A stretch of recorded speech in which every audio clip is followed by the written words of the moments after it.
En nuestro programa de hoy veremos la estrategia final de Satanás. ¿A quién intentará engañar Satanás? ¿Cómo intentará Satanás engañarlos? ¿Y qué hacer para superar sus engaños y no ser engañado?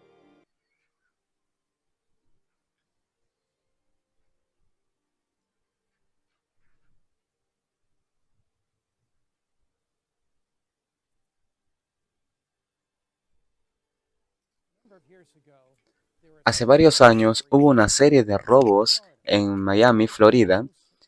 Estos fueron robos en casas. En una de las casas fue robado un televisor muy caro. En otra de las casas, en una zona alejada de la ciudad, fueron robadas joyas. En otro lugar, se llevaron un cuadro valioso. Y otro lugar más, un sistema de audio. Cuando la policía analizó estos casos, inicialmente los consideró robos separados, hasta que un detective comenzó a notar una similitud entre cada uno de ellos. Lo llamó el modus operandi o cómo operaban realmente estos ladrones. Estudió el patrón y luego anticipó dónde podría ocurrir los robos a continuación. El, el barrio tenía razón y los ladrones fueron atrapados. Ya sabes, es importante en cualquier tipo de batalla, cualquier tipo de lucha, cualquier batalla contra las fuerzas del mal, es importante conocer el modus operandi. Entonces, hoy vamos a ver cómo Satanás va a tratar de engañar al mundo justo antes de su venida, antes de la venida de Jesús, y cómo usted y yo podemos estar preparados para enfrentar sus engaños. Ahora, lo primero que es importante notar son los objetos del ataque de Satanás o los tres grupos que va a atacar. Entonces vamos a estudiarlos. El primer grupo al que engaña el diablo son los materialistas seculares. Podríamos llamarlos ateos, agnósticos, son incrédulos. Él tiene una estrategia especial para ellos.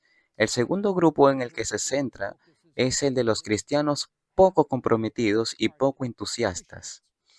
Aquellos que tienen una experiencia religiosa superficial. Quiero decir, ellos pueden afirmar ser cristianos, pero su experiencia muy superficial es un objeto especial de ataque para ellos. Y aquellos que tienen una relación creciente con Jesús son cristianos comprometidos. ¿Cómo lograr engañarlos? Vamos a ver estos tres grupos. ¿Qué son los grupos de nuevo? Los incrédulos, los ateos, los agnósticos, aquellos que son materialistas seculares. El segundo grupo son los cristianos nominales y el tercer grupo son los creyentes comprometidos. Así que vamos a agruparlo. Veamos el primer grupo. ¿Cómo va a encerrarlos Satanás en el engaño? ¿Qué puede hacer para lograr que dejen de creer en Dios? Recordamos Mateo capítulo 24 y a menudo vemos esto como una de las señales de los tiempos, y lo es, pero también es parte de una estrategia que tiene Satanás, como verás, Mateo capítulo 24. Jesús dando las señales de su tiempo dice, oiréis de guerras y rumores de guerras. Mirad que no os turbéis porque es necesario que todo esto acontezca, pero aún no es el fin. Hemos tenido guerras a lo largo de los siglos. Una sola guerra no es simplemente una señal de los tiempos, pero cuando vemos que las guerras ocurren a una escala cada vez más frecuente, cuando vemos que estas guerras se magnifican a escala global, Jesús dice en el versículo 7 que se levantará nación contra nación y reino contra reino. Habrá hambrunas, pestes y terremotos en diferentes lugares. Así que enumeramos en ese versículo dos cosas: guerras, conflictos, luchas entre naciones y desastres naturales. ¿Por qué Satanás estaría interesado en agitar los corazones de las naciones para la guerra? Porque plantea una pregunta. ¿Por qué querría Satanás provocar desastres naturales y alterar los laboratorios de la naturaleza? Porque eso plantea una pregunta y aquí está. Se plantean muchas personas seculares y lo encuentro mientras viajo por el mundo con mis reuniones evangelísticas. Si Dios es tan bueno, ¿por qué el mundo es tan malo? ¿Por qué debe sufrir la gente inocente? Si hay un Dios que es amor, entonces no debe ser muy amoroso.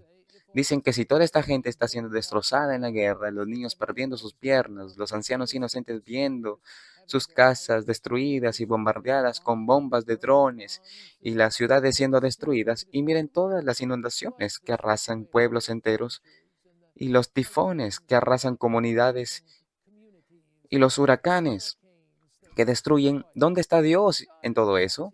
Mira, eso es lo que dicen. Elena G. de Guay hace un comentario interesante sobre la guerra, rumores de guerra. En gran controversia, página 589, ella dice, Satanás se deleita en la guerra. ¿Qué hace Satanás? Él se deleita en la guerra. ¿Por qué? Porque excita las peores pasiones del alma y luego arrastra a la eternidad a sus víctimas empapadas de vicio y sangre. Su objetivo, cuyo objetivo, el objetivo de Satanás, es incitar a las naciones a la guerra unos contra otras, porque así puede desviar la mente del pueblo de la obra de preparación para estar en pie en el día de Dios. Así que el deseo del diablo es provocar una guerra, y eso lo logra tres propósitos. Uno, a las personas que no están preparadas las arrastra hacia la eternidad, están perdidos. En segundo lugar, causa descrédito en el carácter de Dios. La gente culpa a Dios por eso. Y en tercer lugar, distrae de la preparación para encontrarnos con Jesús. Así que la guerra es, y los rumores de guerra son, una de las estrategias del diablo para atacar, engañar a la gente secular. Además, ¿qué pasa con este Satanás trabajando a través de los elementos de naturaleza? ¿Qué pasa con la manipulación de Satanás en los laboratorios de la naturaleza? Obtendrás el mismo efecto. Mira, el gran conflicto, página 589, dice, Satanás trabaja también a través de los elementos para cosechar su cosecha de almas desprevenidas. Estudió los secretos de los laboratorios de la naturaleza. ¿Qué ha hecho el diablo? Estudió los secretos de los laboratorios de la naturaleza y utiliza todo lo que está a su alcance para controlar los elementos hasta donde Dios lo permite. En los accidentes y calamidades por mar y por tierra, y en los grandes conflictos, ¿qué es eso? Incendios, tornados feroces y terribles tormentas de granizo, tempestades, inundaciones, ciclones, maremotos, terremotos, en todo lugar, en todas y cada una de las mil formas, Satanás está ejerciendo su poder, barre la cosecha madura y siguen el hambre y la angustia. Él imparte al aire un tinte delicado y mortal. ¿Qué es eso? Es la contaminación del aire. Y miles perecen por la peste. Ahora escucha esto. Estas visitas serán cada vez más frecuentes y desastrosas. La destrucción caerá sobre el hombre y la bestia. ¿Por qué el diablo hace eso? Porque quiere que culpemos a Dios por esas cosas. También quiere barrer a la gente que no está preparada. Por supuesto, han tenido todas las oportunidades para prepararse, pero Él quiere arrastrarlos sin preparación hacia la perdición eterna. Y en tercer lugar, el diablo quiere distraernos para mantenernos enfocados en lo que sucede a nuestro alrededor en lugar de prepararnos para la venida de Cristo. El diablo sabe que si puede hacer esto, puede lograr que la gente culpe a Dios por estas guerras y desastres. Y eventualmente, la iglesia y el Estado se unirán para imponer la marca de la bestia. El diablo podrá decir, si todos viviéramos en unidad, estos problemas de guerra, conflictos, luchas y desastres naturales se resolverían. ¿Quién tiene la culpa? Son aquellos fieles remanentes de Dios, los que no ceden a las exigencias del Estado. ¿Quién es el responsable de todo este conflicto y desastroso conflicto? Son aquellos que no se someten a los mandamientos de los hombres, sino que se aferran a esta idea, la importancia del sábado. Verás, el diablo tiene una estrategia. Entonces así es como va a intentar engañar al grupo número uno. ¿Qué pasa con el grupo número dos? Bueno, el diablo tiene realmente cuatro estrategias para intentar engañar al grupo número 2. Aquí está su primera estrategia para intentar engañar al grupo número 2. Ahora bien, ¿quiénes forman el grupo número 2? Son aquellos que tienen una fe nominal. Son casi cristianos, pero sus raíces no profundizan en la palabra de Dios. Y aquí, en 2 de Tesalonicenses capítulo 2, es lo que leemos, la Biblia es clara en esto, y los escritos de Elena G. de White magnifican lo que está en las escrituras. Estamos viendo Segunda de Tesalonicenses capítulo 2, comenzando con el versículo 9.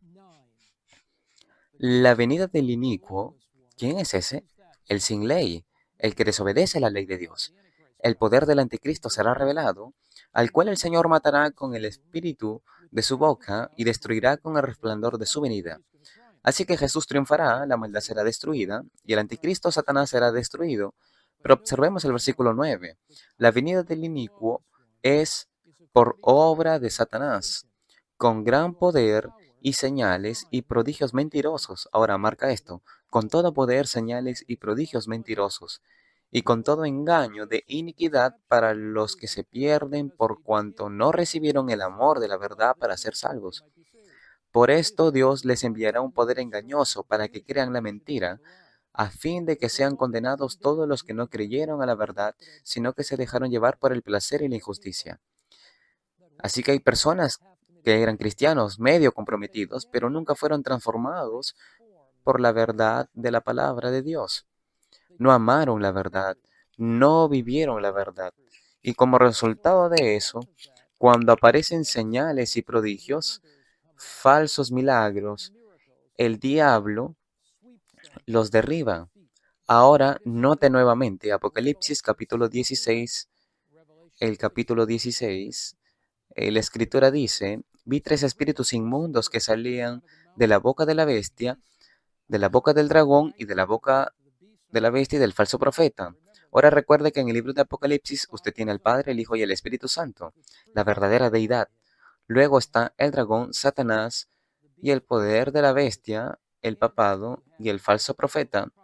Y todas esas religiones falsas, el falso protestantismo y todas las religiones falsas juntas, se unen en un momento de gran crisis, según dice la escritura, salen los reyes del mundo entero a la batalla del gran día del Armagedón.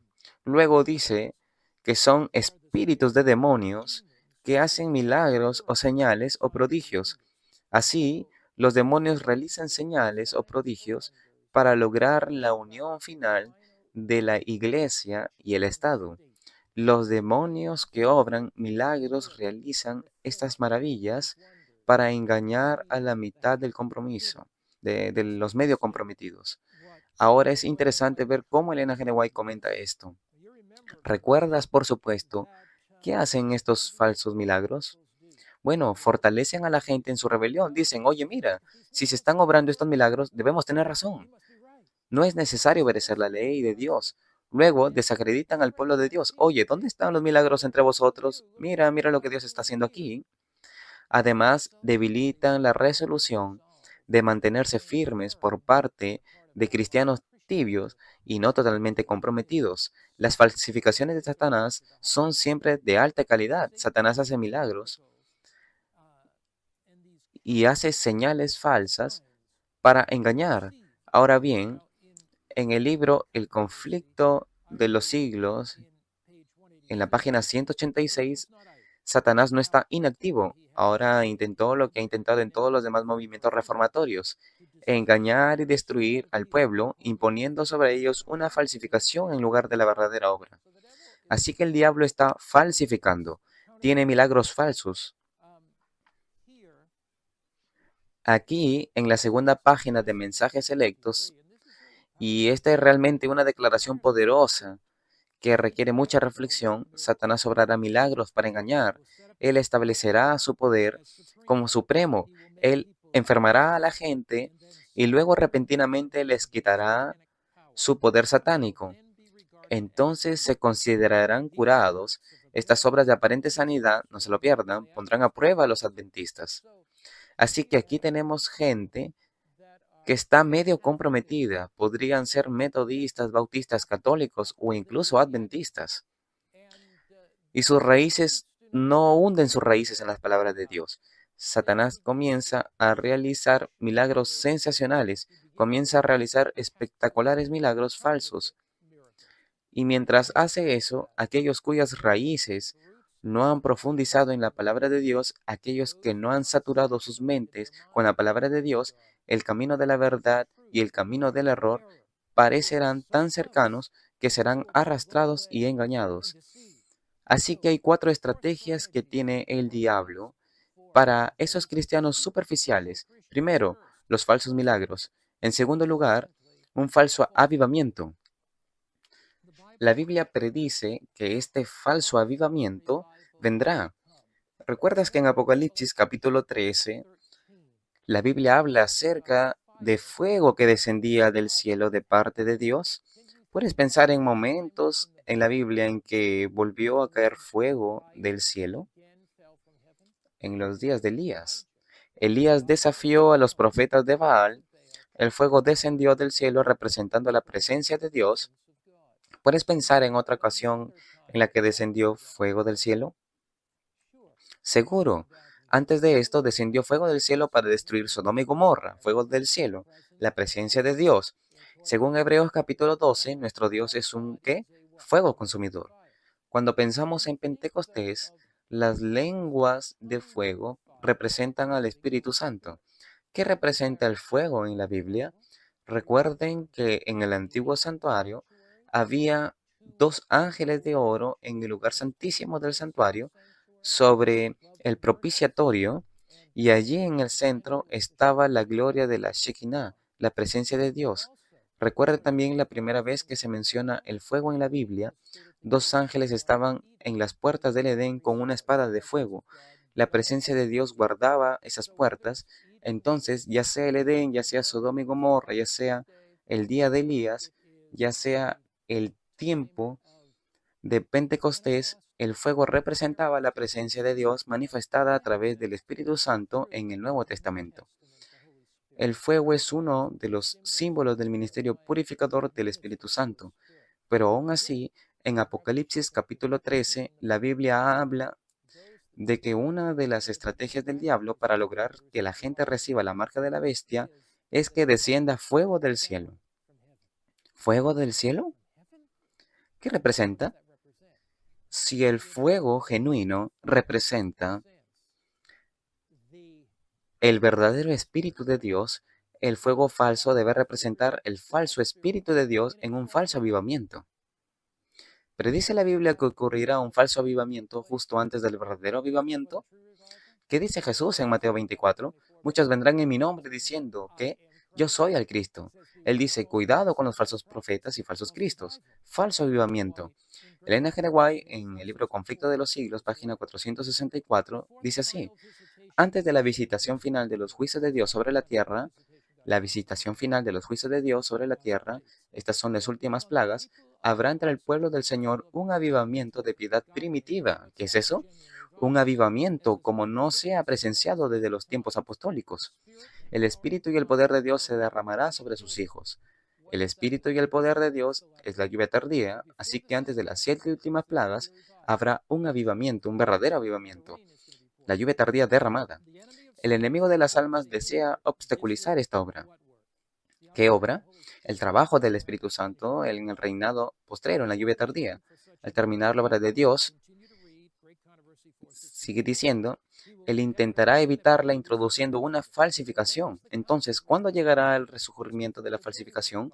Justo antes del verdadero avivamiento, y se manifestará lo que se cree que es un gran interés religioso, hará que parezca que la bendición especial de Dios se ha derramado.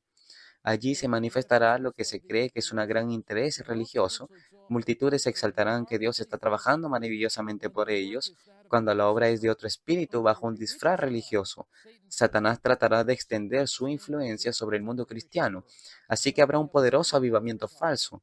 Habrá falsos milagros, falsas señales, falsas maravillas. Entonces tienes 2 maneras en que Satanás va a intentar destruir a los cristianos superficiales y poco entusiastas, aquellos cuyas raíces no se han profundizado en la palabra de Dios.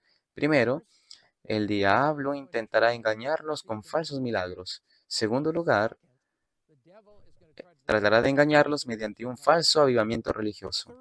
En tercer lugar, el diablo va a tratar de engañarlos a través del espiritismo. Los muertos aparecerán haciéndose pasar por apóstoles. Bueno, yo digo que los muertos aparecerán, los muertos no aparecen. El diablo aparecerá como seres queridos muertos. como los apóstoles, como los profetas, como algún pariente querido.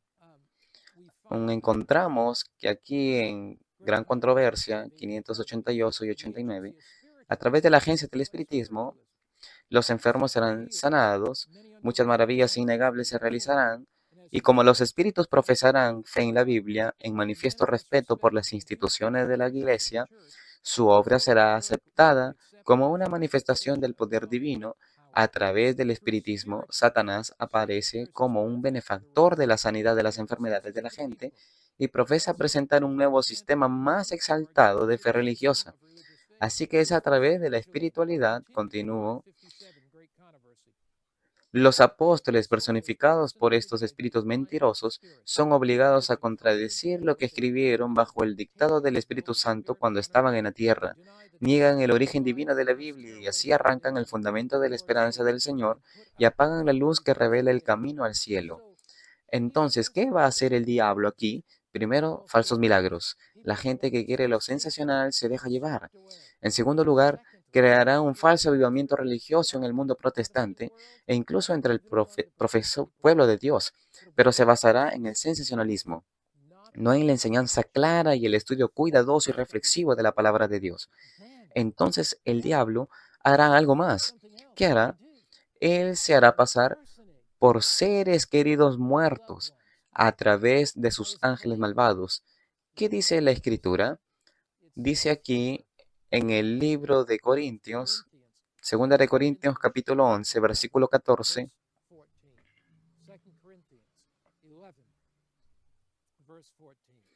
¿qué hará el diablo? La Biblia es clara, los escritos de Elena G. White son claros sobre cómo el diablo tratará de engañar en los últimos días. Segunda de Corintios capítulo 11, y estamos viendo allí el versículo 14. Vamos a ver el versículo 13 para entender el contexto de esto. Porque estos son falsos apóstoles, obreros fraudulentos, que se disfrazan como apóstoles de Cristo. Y no es de extrañar que el mismo Satanás se transforme en ángel de luz. Entonces el diablo se transformará en este ángel de luz que se aparece a sus seres queridos muertos. Hace algún tiempo estaba celebrando reuniones evangelísticas en Filipinas y estábamos en la ciudad de Laspit y pasó un gran tifón. El agua estaba en las calles y era un momento muy difícil. Fue a nuestras reuniones después del tifón y antes del tifón había predicado sobre el tema de la muerte y revelé que los vivos saben que morirán, pero los muertos no saben nada. Eclesiastés 9:5. Estudiamos esos pasajes de la Biblia que hablan de la muerte mientras duermen. Señalamos que en las Escrituras no existe el alma inmortal y que cuando morimos descansamos hasta la venida de Jesús. Cuando regresé a las reuniones después del tifón, uno de los oficiales del ejército filipino se me acercó y me dijo, Pastor Mark, necesitamos hablar. Él dijo, ¿recuerdas el tifón de la otra noche? Sí, lo sé, fue terrible, se fue la luz en la ciudad, estaba oscuro. Y él dijo, ¿sabe? Hace unos meses mi esposa falleció y mientras dormía, durante el tifón soplaba el viento y había relámpagos. Abrí los ojos y él dijo, miré hacia arriba sobre mi cama y vi una hermosa aparición de mi esposa. Era tan hermosa como si hubiera vuelto a ser joven.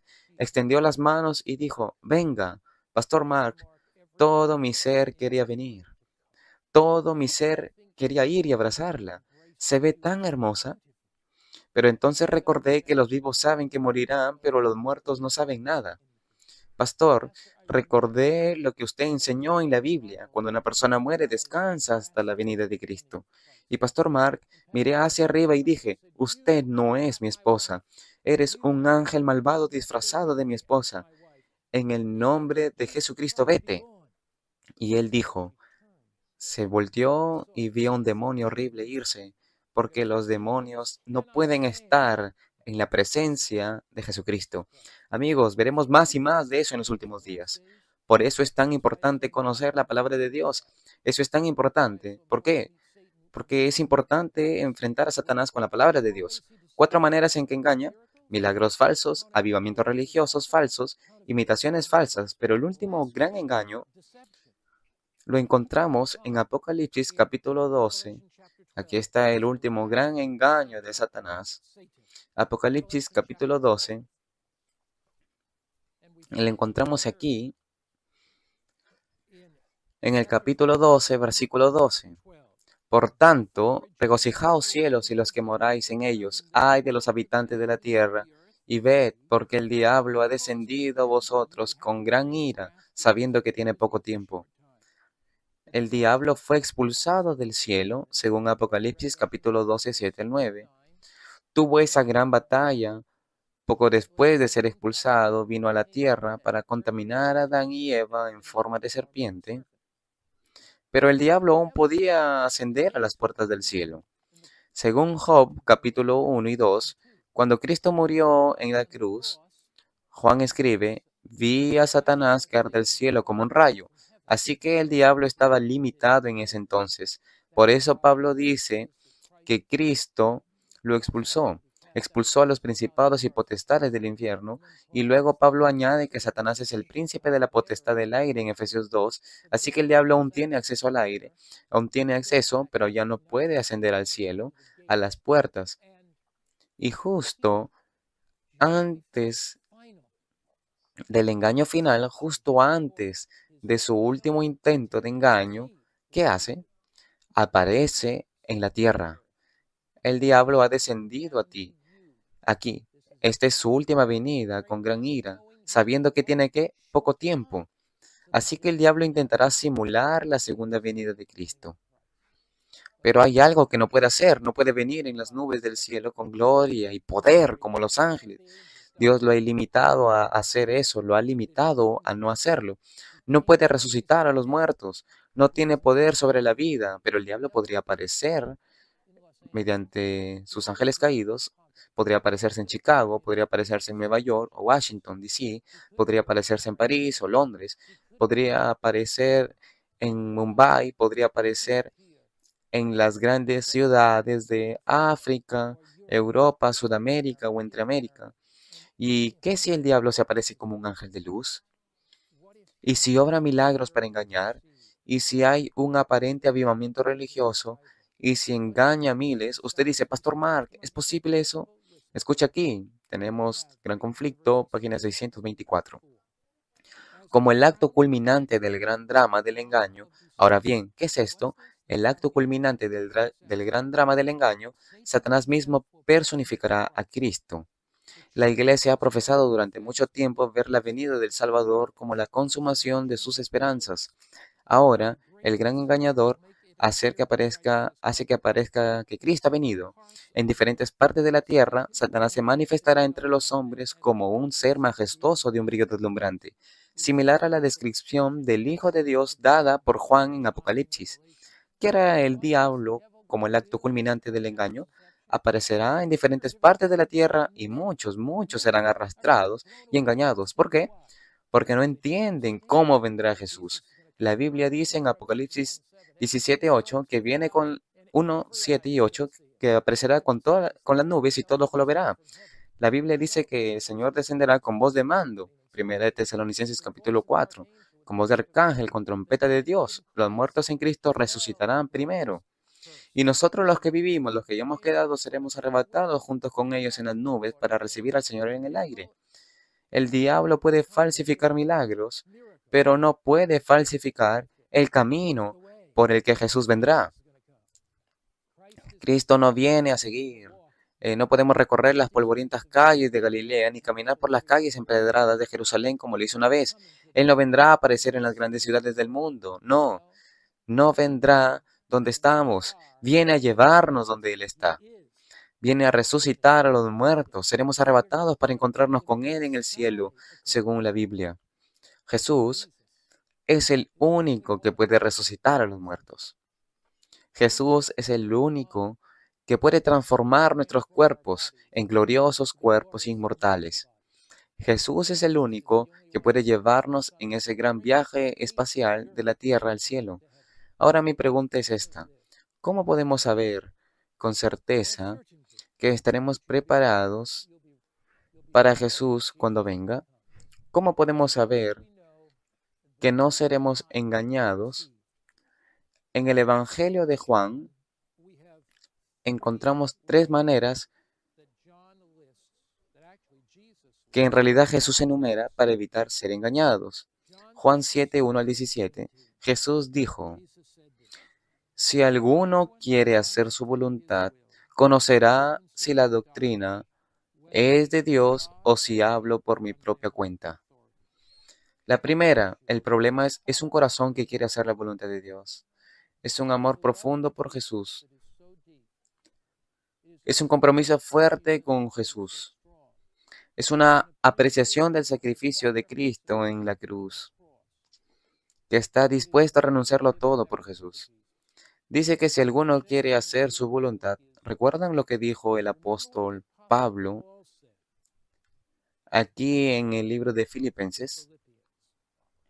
El apóstol Pablo, que miró el rostro de Cristo, y Pablo, que fue cautivado por la gracia y transformado por el amor, el apóstol Pablo lo expresó así en el libro de Filipenses.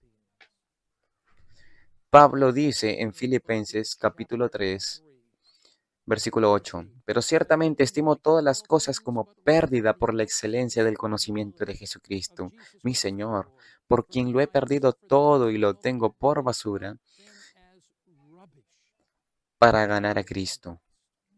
Pablo dice: Jesús lo es todo para mí. Entonces, ¿cómo evitas ser engañado? Primero, entrega tu vida por completo a Jesús y estate dispuesto a hacer lo que Él te pida. Segundo, aférrate a la promesa que Jesús da en Juan capítulo 8, versículo 32. Jesús dice en Juan 8:32, y conoceréis la verdad, y la verdad os hará libres. Aférrate a la verdad de la palabra de Dios. No confíes en tu propio juicio, no confíes en tu propia sabiduría, no confíes en tus sentidos, porque el diablo puede engañarnos si lo hacemos. Aférrate primero a la palabra de Dios. ¿Cómo te proteges del engaño? Aférrate a Jesús. Segundo, aférrate a la verdad de la palabra de Jesús. Tercero, deja que Jesús te santifique mediante esa verdad. Juan 17:17 lo expresa así: santifícalos en tu verdad, tu palabra es verdad. ¿Recuerdas lo que leímos sobre las señales y prodigios que engañaron? ¿Por qué fueron engañadas esas personas? Pablo dice en 2 de Tesalonicenses, no recibieron el qué, no recibieron el amor de la verdad. Y aquí Jesús dice, santifícalos mediante tu palabra es verdad. Abre tu corazón a Jesús y dile: Señor, quita de mi vida todo lo que no esté en armonía con tu voluntad. No quiero albergar un pecado conocido, porque albergar un pecado conocido, eso es si lo albergamos, eso es si lo aceptamos, eso es si lo amamos, eso es si no lo abandonamos. El silencio es la voz del Espíritu de Dios, nos expone a Satanás. ¿Cómo puede evitar ser engañado? Primero, abre tu corazón a Jesús, aférrate a Jesús. Segundo, aférrate a su palabra. Tercero, no te aferres a ningún ídolo, ninguna ambición acariciada. Abandónalo por amor a Jesús. ¿Te gustaría abrir tu corazón completamente a Jesús ahora mismo? Oramos. Padre Celestial, te damos gracias por Jesús, te damos gracias porque regresará. Te damos gracias porque aunque Satanás intente engañarnos, tú eres el camino, la verdad y la vida. Que si nos aferramos a Jesús, nos aferramos a su palabra y no nos aferramos al pecado, sino que lo abandonamos por amor a Jesús, podemos ser victoriosos por tu Espíritu en la batalla que libramos contra Satanás. Estamos agradecidos por tu amor, por tu gracia, por tu bondad. Te damos gracias por la cruz. En el nombre de Jesús. Amén.